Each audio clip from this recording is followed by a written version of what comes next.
Bueno, nuestro siguiente conferencista, el doctor Nelson Murillo, él es médico internista de la Universidad CES.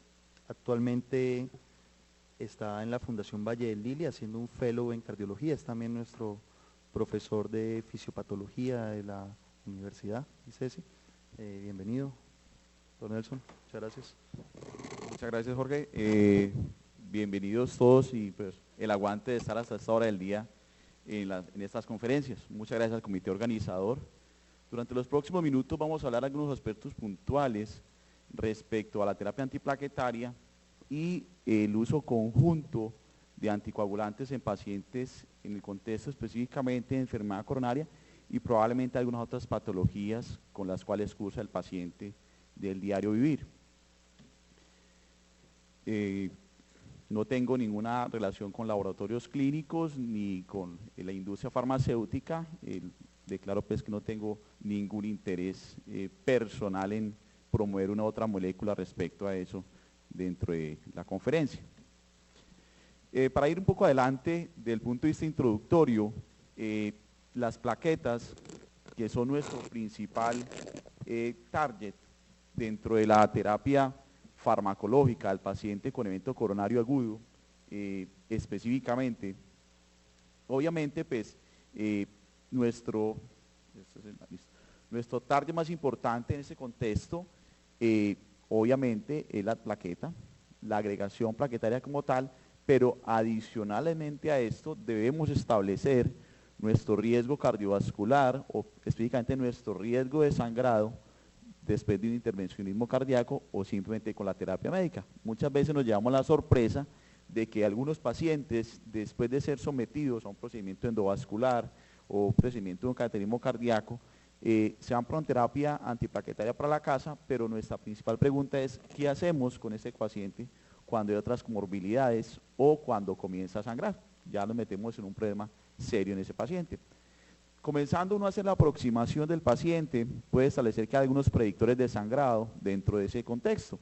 Y parte de eso es obviamente pues, el tipo de procedimiento, si el paciente tiene un stent medicado o un stent, un bare metal en ese contexto, o la presencia de un paciente de avanzada edad. Hay algunos estudios que están corriendo actualmente que han sido derivados de otros estudios y que probablemente en los grupos de pacientes de avanzada edad son de mayor riesgo de los pacientes de bajo peso o con falla renal asociada. Y las mujeres que en la mayoría de estudios no están sometidas a la pesquisa epidemiológica de preguntar cómo le va a la mujer en las diferentes estrategias terapéuticas. ¿Cuál es el objetivo probablemente de esta revisión? Entonces, es revisar la coexistencia de la terapia antiplaquetaria y la terapia de anticoagulantes en la prevención secundaria de la enfermedad coronaria. Hay evidencia reciente de que no a todo el mundo el tratamiento antiplaquetario es el adecuado y no a todo el mundo le sirve de la manera que necesitamos que le sirva. Hay una respuesta variable dentro de ese contexto y hay un fenómeno de resistencia. Ahorita Jorge hablaba mucho de la farmacogenómica y este es un punto importante dentro del análisis de los pacientes con enfermedad coronaria que son sometidos a terapia antiplaquetaria todos los días. ¿Qué vamos a hacer con ese paciente si responde o no responde adecuadamente al antiagregante que le estamos administrando? Es una cosa que se estudia todos los días. Adicional a eso, los oxabanes y rivaroxaban, apixaban, todos esos medicamentos de última generación que se están estudiando como anticoagulantes específicamente, no sabemos hasta cierto punto si son efectivos en la conjunción de los pacientes con enfermedad cardiovascular, especialmente con antiagregantes plaquetarios. Y obviamente el overlap entre pacientes que tienen fenómenos arteriales y venosos, la presencia de terapia en pacientes que tienen trombofilias o alteraciones de la coagulación específicamente. ¿Qué hacemos con esos pacientes? Parte de la pregunta. Vamos a seguir la charla probablemente en 2 o 3 partes. Una parte inicial donde vamos a tocar unos tópicos generales de la plaqueta específicamente, de algunos medicamentos y unas recomendaciones finales. Entonces, como fenómenos fisiopatológicos usuales que se producen dentro de este contexto, obviamente la enfermedad cardiovascular o enfermedad coronaria tiene un componente inflamatorio que se facilita de acuerdo al estado de esa placa ateromatosa. ¿Qué tanta inflamación ha generado esa placa ateromatosa? ¿Qué fenómenos ha producido? Si es una placa oclusiva total o una lesión crónica oclusiva, si es una placa que se hace una irrupción en agudo por una capa fibrosa delgada, en ese contexto. Obviamente la plaqueta es un órgano activo y como parte de ser un órgano activo tiene componentes que hacen que se active más fácilmente, la presencia de serotonina, ristocetina, tromboxano A2. La conjunción de una plaqueta activada en ese contexto puede llegar a ser muy deleteria para el paciente. Obviamente, como la enfermedad ateromatosa es un fenómeno crónico en el paciente, hay una inflamación crónica que lleva a una disfunción endotelial crónica en el paciente y hace que nuestra disponibilidad de óxido nítrico y otros mecanismos compensadores se pueda ver comprometido en cierto momento, haciendo que el paciente tenga un evento coronario. Adicionalmente, como está sobreexpresada en parte de su actividad, hay una actividad sostenida de los receptores P2Y12, que son parte integradora de los medicamentos, o son el target específico de la mayoría de medicamentos que utilizamos en el contexto de terapia antiplaquetaria. Por ahí comienza la cosa. Dentro del punto de vista de que, ¿qué es lo que necesitamos hacer? La mayoría de estudios están diseñados básicamente para evitar o hacer la pregunta, ¿son efectivos en la prevención o en los desenlaces de stroke o un nuevo infarto o una oclusión aguda trombótica de un stent o una trombosis subaguda en un paciente que ha sido sometido a un procedimiento? Esa es parte de las preguntas. Aquí vemos de una manera más esquemática la plaqueta y sus puntos de target, donde vemos que dependiendo del medicamento, muchos se van a ver interactuando con la actividad de la plaqueta. No solamente la aspirina actúa sobre ella, y parte de los medicamentos que se han diseñado en últimas tienen que ver con la actividad de los receptores de ADP, bloqueando la actividad del receptor de ADP, especialmente el clopidogrel, ticlopidina, que fue el primer medicamento utilizado para esto, prasugrel, ticagrelor y cangrelor, haciendo estos una inhibición irreversible y reversible con algunos medicamentos, especialmente con ticagrelor, de una manera más puntual. Adicionalmente, como es una plaqueta que está sobreexpresada, está sobreactivada y está en un fenómeno trombótico en agudo, hay que utilizar otros medicamentos. Vemos la conjunción del factor de von Willebrand y el fibrinógeno en ese contexto y la utilidad de medicamentos que bloquean la actividad de los receptores de la glicoproteína 2B3A en ese paciente. Entonces vamos haciendo un enfoque integral de la actividad antiagregante, no solamente pensando que el único útil en esa vía es la aspirina, como medicamento de elección en el paciente que necesitamos tener actividad antiagregante. ¿Qué es lo que han hecho los estudios? Ir sumando todos estos medicamentos para ayudar a que la actividad plaquetaria se pueda medir en laboratorio, y vamos a verlo en otra diapositiva casi que al final. Entonces, ¿eso qué nos va a medir? Nos va a medir el índice de reactividad plaquetaria y en últimas poder definir en algunos pacientes si esos pacientes son resistentes a los medicamentos, por un lado, o si hay polimorfismos genéticos que ya están muy bien estudiados que indiquen que esos pacientes no deberían recibir X o Y terapia, y al final de eso poder decir un algoritmo de manejo para decir, este paciente es de más riesgo de hacer un fenómeno trombótico en agudo, es más susceptible de no responder a esta terapia, entonces planteemos una terapia de mayor actividad o que tenga una actividad inhibitoria más rápida que o las terapias convencionales, haciendo que tengamos un mejor desenlace finalmente en esos objetivos fundamentales que son oclusión aguda del stent, trombosis o reinfarto en los pacientes o accidente cerebrovascular. Y en últimas, comenzar a utilizar otros medicamentos del tipo de los oxabanes, no está en este gráfico, pero el de trombina, también como parte de los medicamentos que en un momento dado podrían actuar sobre esta actividad plaquetaria, actuando en el paciente con síndrome coronario agudo. Este que es el SSH 530348, actualmente se está corriendo un estudio, que es el estudio TRAP, el TRA, donde parece ser que tiene algún tipo de utilidad y están pendientes los resultados finales.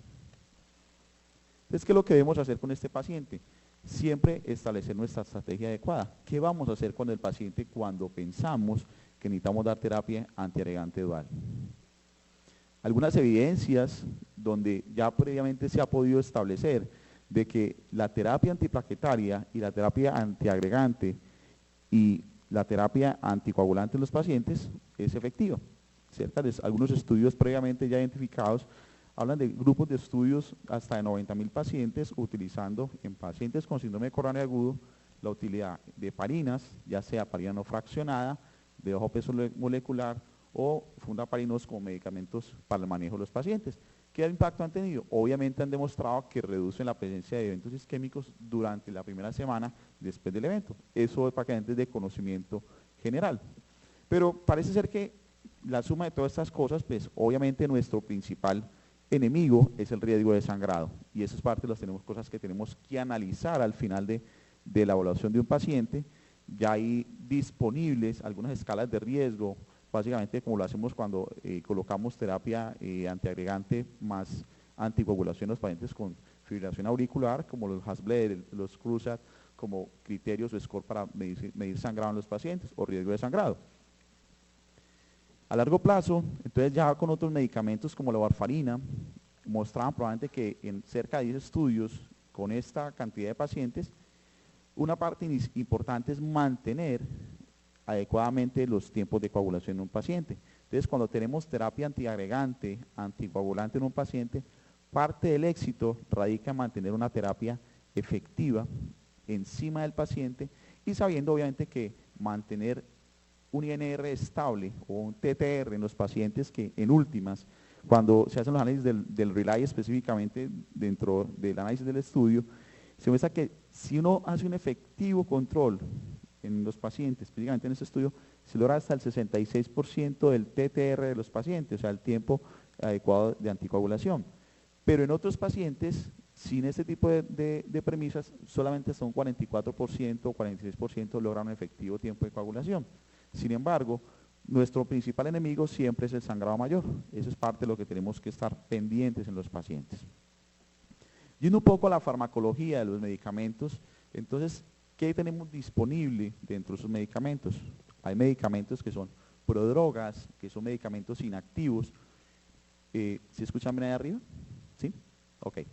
Medicamentos inactivos y que son probablemente metabolizados para poder cumplir su función. Parte del quick del asunto es que muchos de estos medicamentos, al tener pasos metabólicos para poder funcionar, generan más resistencia y generan probablemente inactividad o generan interacciones medicamentosas importantes con otras sustancias que hacen que su actividad sea disminuida o se vea bloqueada por inhibición competitiva, especialmente para el caso del clopidogrel. Este medicamento pues, nos ha dado mucho la mano a los pacientes con síndrome coronario. Anteriormente existía la ticlopidina, a ustedes no les tocó, probablemente a alguno del auditorio puede que en algún momento le haya tocado la ticlopidina, pero es un medicamento que inicialmente abrió la puerta para el manejo de la terapia antiplaquetaria, pero se veía que probablemente su riesgo de sangrado era mayor y las complicaciones o los efectos adversos específicamente hepatitis tóxica, lesiones de piel o trastornos hematológicos relacionados con él hicieron que saliera del mercado. Luego la aspirina como parte de los medicamentos y en últimas estos medicamentos de última generación.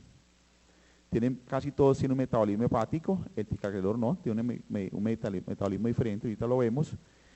Tienen inhibición irreversible y esto es muy importante, cuando en el análisis de los pacientes tenemos que hacer cosas como decir, este paciente va para una cirugía, y es la pregunta de todos los días, doctor, ¿le suspendemos la aspirina y el clopidogrel a este paciente? ¿Le quitamos todos los medicamentos para sacarle una muela, para hacerle una calcita? O sea, es la pregunta diaria a veces en consulta y uno se enreda ahí y pues a veces es un poco confuso para tomar una decisión con los pacientes. Pero básicamente la pregunta es poder saber qué es lo que tenemos que suspender y dar la recomendación puntual. Por ejemplo, si usted tiene un paciente que vaya a la cirugía con clopidogrel o prasugrel, la idea es suspenderlo entre 5 a 7 días, especialmente en cirugía cardiovascular o cirugía de alto riesgo. Y no suspender aspirina. La mayoría de pacientes que operamos actualmente en la clínica se operan en aspirina, especialmente si van a cirugía de corazón abierto. Entonces siempre tener en cuenta qué es lo que le vamos a dar al paciente, conocer muy bien sus interacciones y las dosis puntuales. De esto lo vamos a hacer en detalle un poco más. Entonces, para poder escoger una estrategia adecuada, siempre escoger la estrategia específica para el paciente. En una parte de este artículo, que es un artículo muy interesante, que habla acerca de las evidencias puntuales en poder decidir una estrategia antiplaquetaria, anticoagulante en los pacientes basada en la evidencia, siempre hay que hacer una óptima selección del medicamento. El fundaparinos podría reemplazar la heparina en síndrome coronario agudo, probablemente por mejores desenlaces clínicos al final de algunos estudios, optimizar las dosis de las drogas. Entonces, a veces, parte de nuestro problema es que tenemos medicamentos que están inadecuadamente formulados a dosis subóptimas, o sea, no le damos lo que necesita el paciente, que es parte de lo que necesita. Terapia combinada y en la terapia dual ha demostrado con creces que realmente es efectiva en el contexto de los pacientes con síndrome coronario agudo y en la terapia antiplaquetaria desde el punto de vista ambulatorio. Otros pacientes podrían tomar medicamentos como el ticagrelor para reemplazar clopidogrel. Hay un estudio reciente que es el OFSET, ONSET y el RESPOND, donde hay una evaluación muy interesante respecto a la velocidad de inhibición plaquetaria o la velocidad de inhibición de actividad de agregación plaquetaria, y obviamente es mucho más rápida en esos pacientes en tiempos tan cercanos como 20 minutos. Entonces nos podría servir en ese grupo de pacientes que tenemos que de pronto decidir una cirugía en agudo con el paciente y suspender ticagrelor. Otros medicamentos como el dabigatran, que es probablemente el único que hasta ahora tiene evidencia, especialmente en pacientes con fibrilación auricular, pero no hay estudios que estén específicamente demostrados donde se vea su utilidad en pacientes con enfermedad coronaria.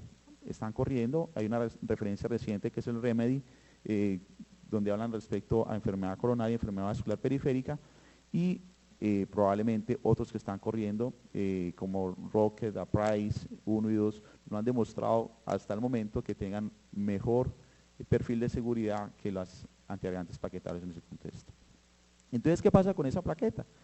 Una plaqueta que está activada, obviamente nos va a producir un trombo, y miren la importancia de conocer esta situación, porque hay muchas cosas que influyen en la actividad, en la formación de esa plaqueta, la degranulación de la plaqueta, la formación de gránulos densos, la promoción de algunas quimioquinas o citoquinas quimioatractentes en el paciente, la presencia de metaloproteinasas, interleuquinas, fibrinógeno, factores hemostáticos y factores de crecimiento plaquetario como sustancias que ayudan a que esa plaqueta esté activada. No solamente es el ADP, no solamente el AP2Y12, entonces hay muchas cosas o muchos targets por los cuales podríamos actuar sobre la plaqueta. ¿Qué favorece entonces la formación del trombo? Adicionalmente, toda esta cascada de eventos con una gran producción de sustancias, pero hay un evento adicionalmente. Siempre viene evento índice, que en últimas es la formación de un trombo, para que se forme ese trombo, qué grado de estenosis o qué tipo de lesión tiene ese paciente. Si hay una lesión oclusiva total, hay una lesión con una capa fibrosa delgada, hay que saber qué tipo de lesión es.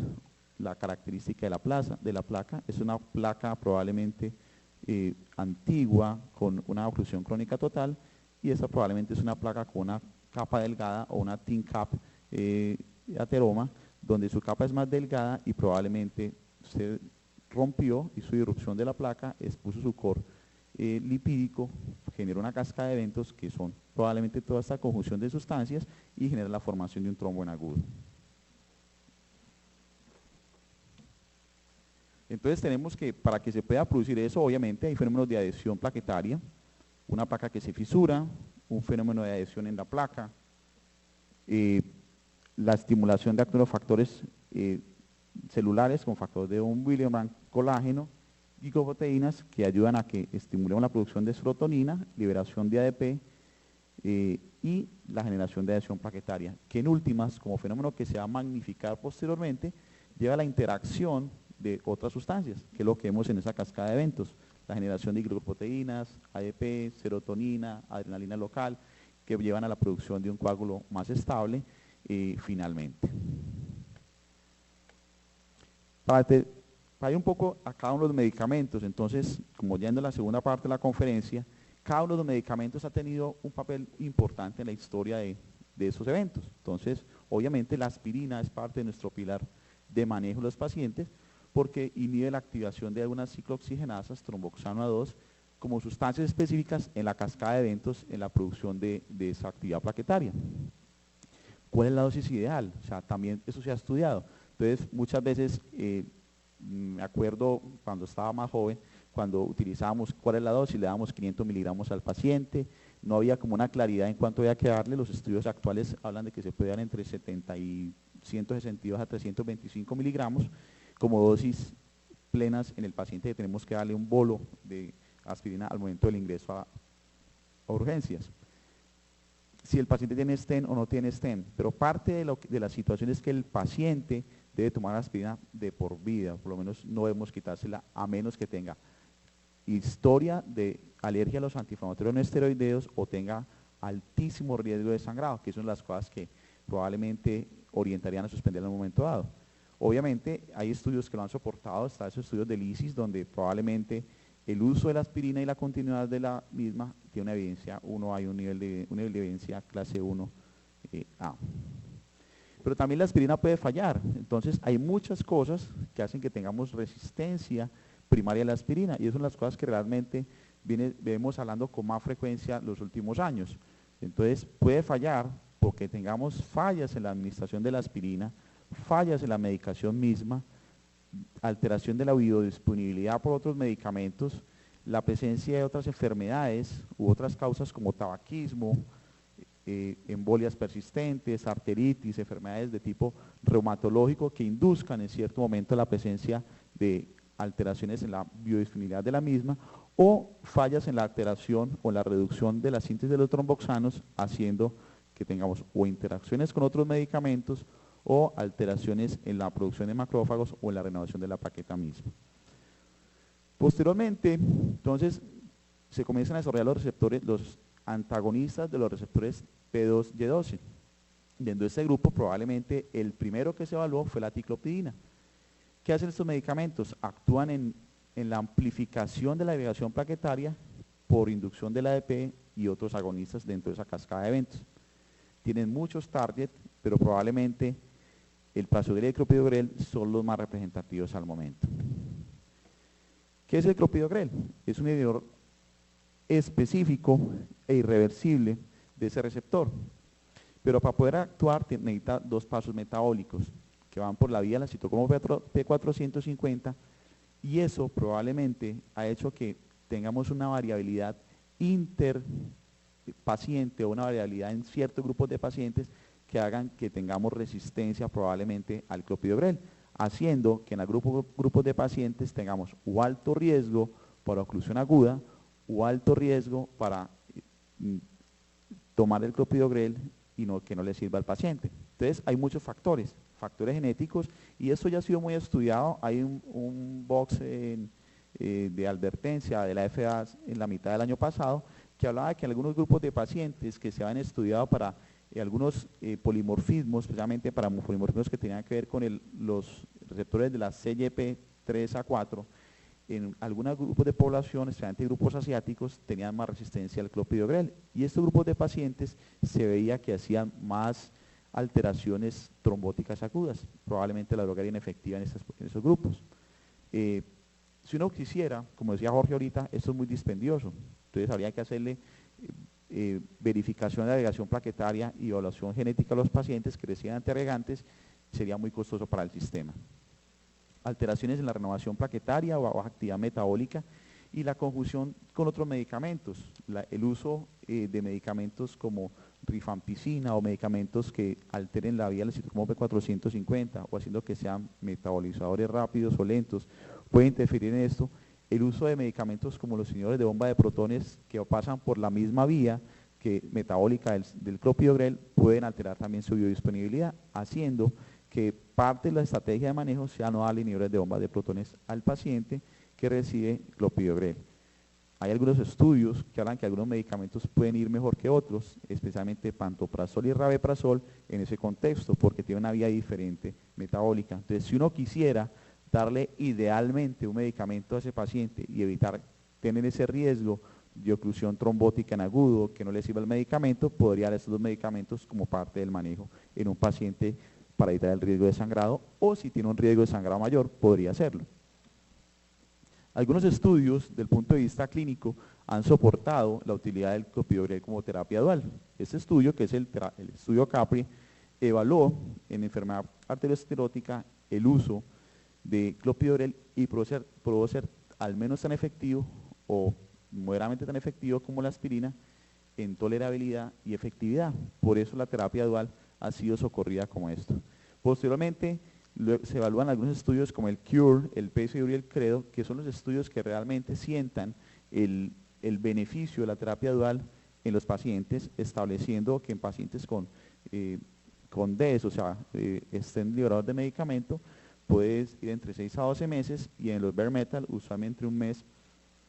Esto no es para que lo sepan a veces mucho la parte administrativa, porque en algunos pacientes uno debería tener terapia extendida y nuestro objetivo fundamental es que el paciente tenga el mayor cubrimiento posible. Es decir, los pacientes estén medicados o estén convencionales deberían por lo menos recibir un año de terapia con clopidogrel, y en algunos estudios recientes se ha extendido la terapia hasta 2 años. Estos son los estudios que lo soportan, no me voy a detener mucho, pero básicamente estos estudios como el CURE, el Clarity TIMI 28, son los que en últimas han dado como el beneficio o la evidencia específica para el uso de clopidogrel en los pacientes. Entonces, ¿cuál es nuestro panorama? Nos dice el perrito, en infarto con elevación o sin elevación del ST. Sin elevación del ST, el CURE, como parte de los estudios que lo soportan, entonces establecen la superioridad de la terapia dual frente a terapia convencional. Reducción de desenlace de muerte cardiovascular, infarto, entre 9.3 y 11.4%, o sea, muy efectivo. IM no fatal entre 5.2 versus 6.7, estadísticamente significativo. Casi se cae. Incremento de sangrado 3.7 versus 2.7, es una de las cosas que probablemente tenga uno de riesgo, o sea, hay que estar muy pendiente del riesgo de sangrado de los pacientes, por eso es tan importante preguntar eso en los pacientes. Y esto habló en este estudio el beneficio extendido de dar terapia mayor de 9 meses. ¿Se acuerdan ustedes? Probablemente hay unos que todavía están muy pequeños para esto, pero los que están más viejitos se acuerdan que inicialmente damos 9 meses o 6 meses, no había claridad, ahorita pues damos probablemente entre 12 meses hasta 2 años damos clopidogrel. Y en el infarto con elevación del ST, el Clarity TIMI 28 y el COMIT están de acuerdo a las recomendaciones de las guías de la AJA, una terapia extendida de 14 días, por lo menos en la actualidad hasta 1 o 2 años. Otra cosa importante y otra pregunta fundamental era dar la dosis de carga. Entonces, ¿qué dosis dar al paciente? 300 miligramos es la dosis efectiva. En un estudio reciente que vamos a ver al final, que es el estudio Gravitas, que salió recientemente publicado, se habla de que probablemente la dosis de 600 miligramos no es tan efectiva en la inhibición plaquetaria del paciente y en la velocidad de obtener una inhibición plaquetaria adecuada. Entonces 300 miligramos es la dosis efectiva. Probablemente en algunos pacientes donde veamos que hay cierta sospecha de oclusión trombótica en agudo o que haya sospecha de alteraciones de resistencia plaquetaria, uno pudiese dar doble dosis, dar 600 miligramos y continuar con 150 miligramos por 2 semanas y luego continuar con una tableta al día de clopidogrel, pero eso todavía está en cierta discusión. Estas son tablas de algunos estudios, no me voy a detener mucho en esto, pero mostrarles que son estudios serios con buena cantidad de pacientes, evolución de infarto con elevación del ST de por lo menos 12 horas en el Clarity TIMI 28, estas son las tablas del CURE que realmente muestran el beneficio de la terapia en seguimiento hasta 12 meses y es lo que hace que probablemente se extienda el beneficio hasta de 9 a 12 meses. Los endpoints de estos estudios, obviamente la presencia de eficacia, básicamente en lo que tiene que ver con el riesgo de infarto, enfermedad recurrente o oclusión aguda del stent. El Clarity TIMI 28, el beneficio a 30 días de la terapia con clopidogrel respecto a placebo, y en enfermedad crónica estable en algunos estudios posteriores como el Carisma o en enfermedad multivaso, donde muestra que en algunos subgrupos obviamente muestra más beneficio de esa terapia con respecto a la terapia convencional. Mejor el clopidogrel, hacia algunos puntos, desde el punto de vista de este análisis pasen por el 1, probablemente les va mejor con clopidogrel que sin él. Hay mucha variabilidad en los estudios respecto a esto y tienen que ver con ciertos factores. Entonces, la variabilidad interpaciente que vemos previamente, no lo toman todos igual, no compran la misma marca del medicamento, no se lo toman a la misma hora, hay cosas de ese tipo. Retardo en el tiempo de acción, también es un factor importante dentro de la absorción y la actividad del medicamento, y el efecto irreversible plaquetario en algunos momentos del paciente. Igualmente, la alteración de algunos genes, obviamente es el CYP12A19 con inhibición de actividad, que es donde se ha demostrado esta alerta en los pacientes. Este estudio que es el CURE, donde realmente se analizan algunos pacientes que se llevaron a estrategia con clopidogrel en seguimiento y básicamente para hablar de riesgo cardiovascular y muerte a los 30 días, un grupo de estudio grande de angina inestable, infarto sin elevación del ST y un grupo pequeño de pacientes con infarto con elevación, estrategias tempranas, presencia de biomarcadores y dar terapias de 600 miligramos, 150 por 7 días y luego 75 miligramos versus dosis estándar. Eso fue probablemente los primeros estudios que habló de estas estrategias, mostrando finalmente que las terapias estándar probablemente era lo mismo que dar terapias altas de dosis. Entonces probablemente parte de la estrategia finalmente es que la dosis ideal serían 300 miligramos. Esto es realmente reforzado con los datos del estudio Gravitas finalmente. Pasando a otro medicamento, entonces el Prasugrel es similar al clopidogrel en su acción porque bloquea irreversiblemente el receptor P2Y12. Sin embargo, este medicamento tiene solo un paso metabólico y eso es benéfico para el paciente porque el tiempo de vida de activación o inhibición de agregación plaquetaria es mucho más rápido. Si usted mide en laboratorio el tiempo de agregación plaquetaria por un medicamento como el clopidogrel puede ser de 6 horas y en este medicamento puede ser tan rápido como 2 horas o 20 minutos dependiendo del bolodosis. Es más eficientemente metabolizado, solo una vía que interviene con el citocromo P450 y tiene menos variabilidad interpaciente y hasta ahora no se ha encontrado probablemente una variabilidad genética que induzca resistencia en los pacientes. En estudios previos es 10 veces más potente que el clopidogrel y 100 veces más potente que la ticlopidina. Sin embargo, eso también confiere un factor de riesgo importante, que es el riesgo de sangrado en los pacientes. Entonces, en el estudio TIMI 38, perdón, que es el estudio base de los pacientes, donde se establece un estudio cabeza a cabeza de analizar clopidogrel y Prasugrel a dosis convencionales, se vio que probablemente es mucho mejor en los desenlaces primarios de muerte cardiovascular, stroke e infarto agudo del miocardio, pero finalmente cuando se analizan las causas de muerte hay un incremento relativo del sangrado en los pacientes con uso de Prasugrel. Sin embargo, el beneficio es tan importante que probablemente para efectos prácticos nosotros lo desestimamos un poco y le damos Prasugrel a los pacientes a veces en ciertas indicaciones, vamos a ver finalmente. Entonces les va mucho mejor, obviamente, con Prasugrel en sus desenlaces finales.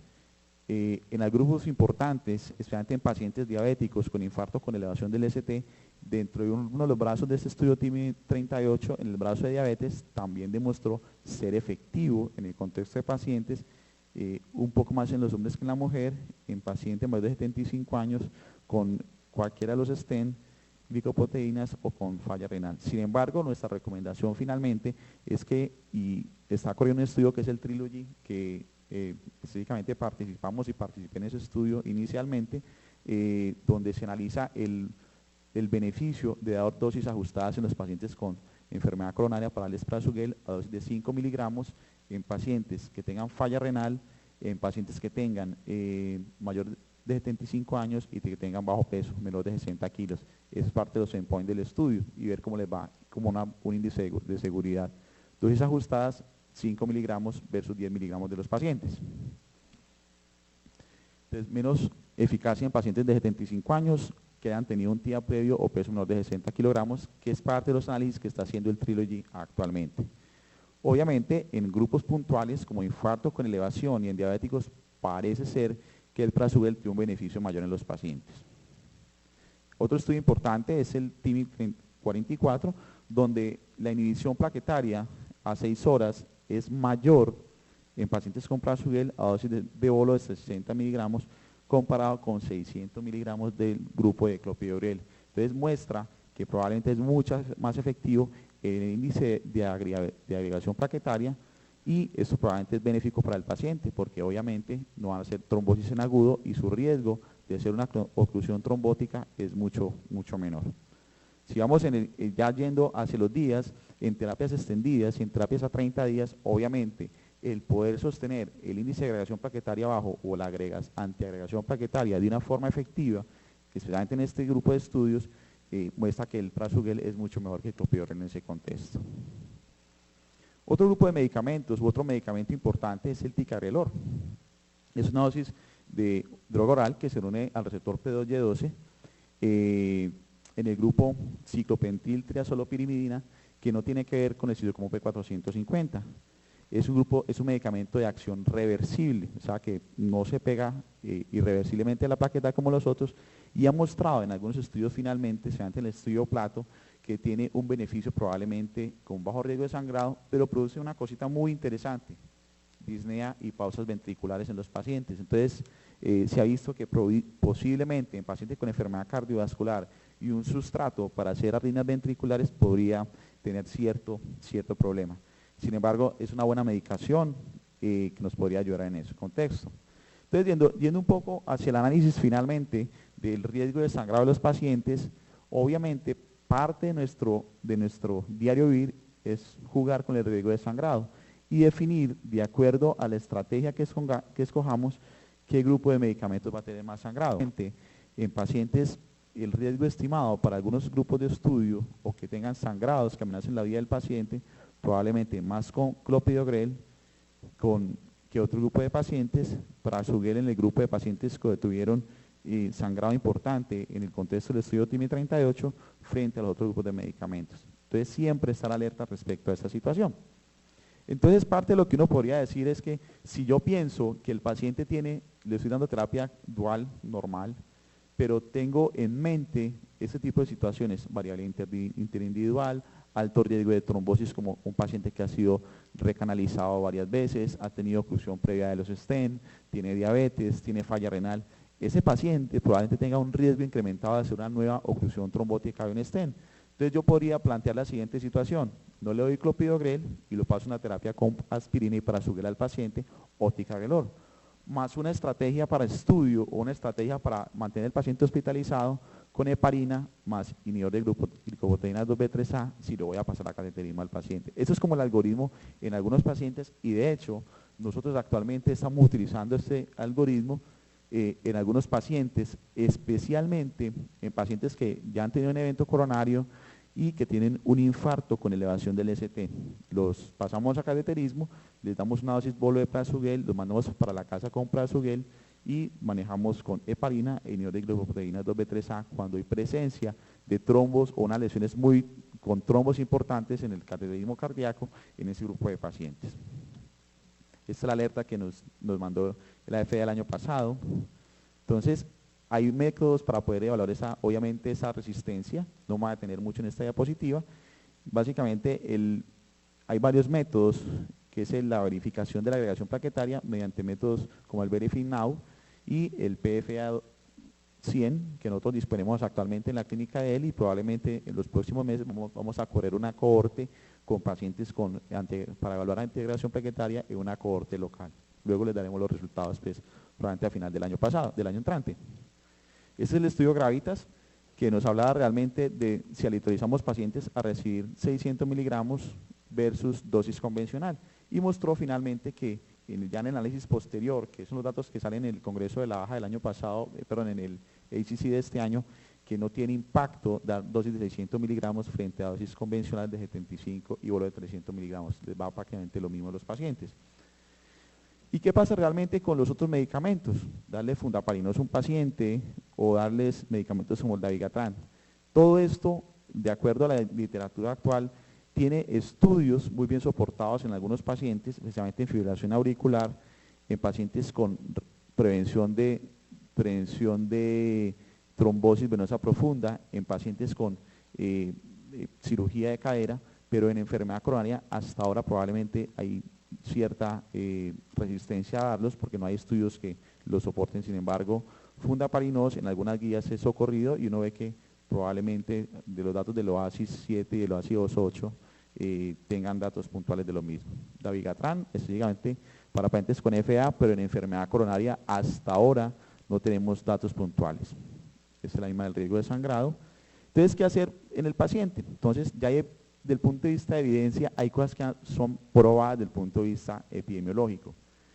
Dar terapia inicial en pacientes con enfermedad coronaria, con ASA, heparina no fraccionada y aspirina, probablemente es una combinación importante, pero siempre evaluar el riesgo de sangrado. En pacientes con infarto con elevación del ST, probablemente siempre evaluar también el riesgo de sangrado, probablemente un poco mayor. En pacientes a largo plazo, realmente siempre tener en cuenta eso, o la presencia de uso de warfarina incremento del riesgo de sangrado en algunos pacientes. Entonces, terapias probadas en pacientes con enfermedad coronaria y válvulas mecánicas, la conjunción de terapia antiagregante y terapia anticoagulante probablemente sea benéfica. No tenemos estudios que muestren dentro de ese contexto. Les recomiendo este artículo, es muy interesante, es de esta semana, de pacientes con stroke isquémico, enfermedad periférica y fibrilación auricular. No hay eficacia probada del uso en conjunto de antiagregantes y anticoagulantes a largo plazo.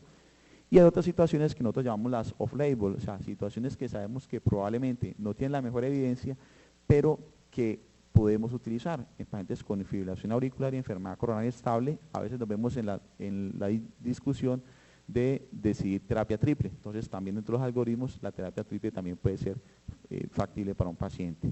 En pacientes posquirúrgicos de cardio, entonces cada vez tenemos más discusión si les debemos dar clopidogrel a un paciente que sale en el posquirúrgico temprano de una cirugía cardiovascular, también es parte de la discusión. O en pacientes con enfermedad recurrente cardiovascular.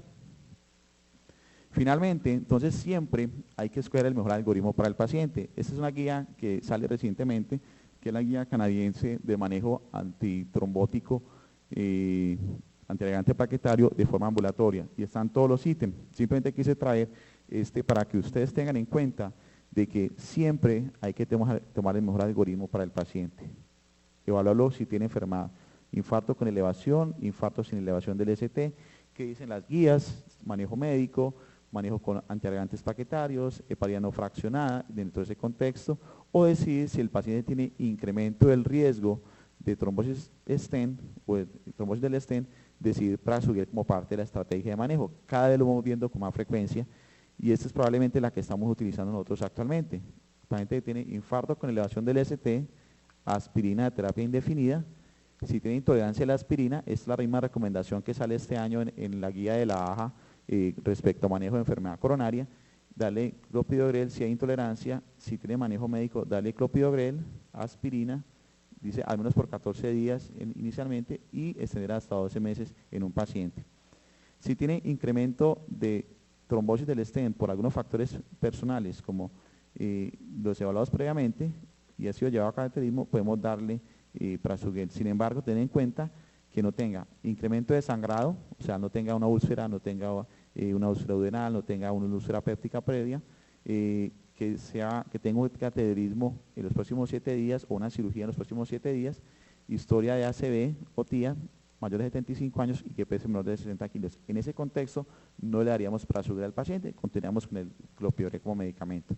Y en algunos pacientes, finalmente, en pacientes que tienen fibrilación auricular y tienen terapias con stent, la terapia triple, como parte de la terapia ASA, warfarina, clopidogrel, también se puede utilizar. Sin embargo, el riesgo de sangrado puede ser mucho mayor en los pacientes y hay que estar encima de ellos. Para terminar y concluir, entonces siempre optimizar la terapia escogiendo la mejor opción, la mejor terapia para el paciente, valga la redundancia. Evidencias claras respecto a las combinaciones. Ya vimos desde el punto de vista estadístico que la terapia dual, la terapia triple, la terapia de combinar unos con los otros es benéfica para los pacientes y siempre hay que tratar de responder a la mejor pregunta, a lo mejor para el paciente. Sabemos que hay terapias off-label, o sea, terapias que no tienen estudios claros, pero que las utilizamos y sabemos que sirven y que sabemos que hay estudios que están corriendo. Veremos los resultados finalmente. Hay medicamentos nuevos, todos tratando de desbancar la actividad de la warfarina, la actividad de los antiagregantes plaquetarios como la aspirina o complementar la actividad de la aspirina respecto a esos grupos. Combinaciones en estudio, entonces hay grupos de trabajo donde estamos dando, por ejemplo, otamixaban más heparina, más aspirina, más clopidogrel, o sea, es todo el paquete, o darle apixaban más aspirina, más clopidogrel en los pacientes de terapia en agudo, y la warfarina siempre estará en la mira. O sea, hasta ahora ningún medicamento ha demostrado, salvo los datos del dabigatran en el RELY, ser tan bueno como la warfarina en los desenlaces finales de mortalidad, pero siempre con el mismo problema de sangrado similar o sangrado un poco más que la warfarina, que es un estudio de no inferioridad realmente los datos finales del RELY. Siempre evaluando riesgo de sangrado, stroke y trombosis intrastent como desenlaces finales en los grupos de pacientes de todos estos estudios. Muchas gracias.